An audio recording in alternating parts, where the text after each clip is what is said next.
চাঁপাইনবাবগঞ্জ থেকে পরিচালিত দেশের জনপ্রিয় গণমাধ্যম সিএন বাংলার বর্ণাঢ্য আয়োজনে দ্বিতীয় প্রতিষ্ঠা বার্ষিকী উদযাপন করা হয়েছে।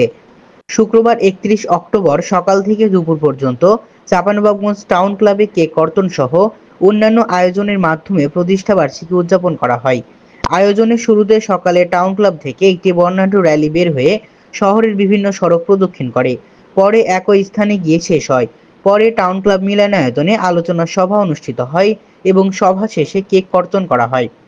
আলোচনা সভায় অতিথির বক্তব্য রাখেন বাংলাদেশ জামায়াত ইসলামী ঢাকা মহানগর দক্ষিণের আমির ও চাঁপাইনবাবগঞ্জ ৩ আসনের মনোনীত এমপি প্রার্থী নুরুল ইসলাম বুলবুল, জেলা বিএনপির আহ্বায়ক গোলাম জাকারিয়া, সদস্য সচিব রফিকুল ইসলাম, সদর উপজেলা বিএনপির আহ্বায়ক ওবায়দ পাঠান, চাঁপাইনবাবগঞ্জ টেলিভিশন জার্নালিস্ট অ্যাসোসিয়েশনের সভাপতি রফিকুল ইসলাম, চাঁপাইনবাবগঞ্জ জেলা প্রেস ক্লাবের সাধারণ সম্পাদক মনোয়ার হোসেন জুয়েল, সিএন বাংলার প্রধান নির্বাহী আব্দুল মুবিন এবং প্রকাশক ও সম্পাদক মিসবাউল হক, সিএন বাংলার বার্তা সম্পাদক তারেক রহমান ও উপস্থাপিকা তাসনিয়া অলিভ ইউসা উপস্থাপনায় অনুষ্ঠানে সারা দেশ থেকে আসা সিএন বাংলার প্রতিনিধি ও জেলার বিভিন্ন ইলেকট্রনিক ও প্রিন্ট মিডিয়ায় কর্মরত সাংবাদিকরা উপস্থিত ছিলেন।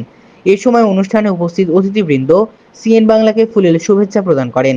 তারা বস্তুনিষ্ঠ সংবাদ প্রকাশের ধারাবাহিকতার জন্য সিএন বাংলাকে ধন্যবাদ জানান এবং আগামীতেও দেশের সংকট সম্ভাবনা ও দুর্ভোগের সময় গুরুত্বপূর্ণ পালনের আহ্বান জানান।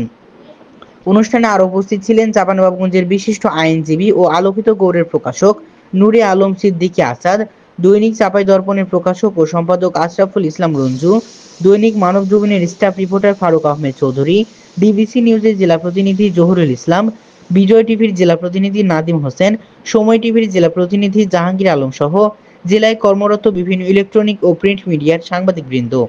ডেস্ক রিপোর্ট, আলোকিত গৌড়, চাঁপাইনবাবগঞ্জ।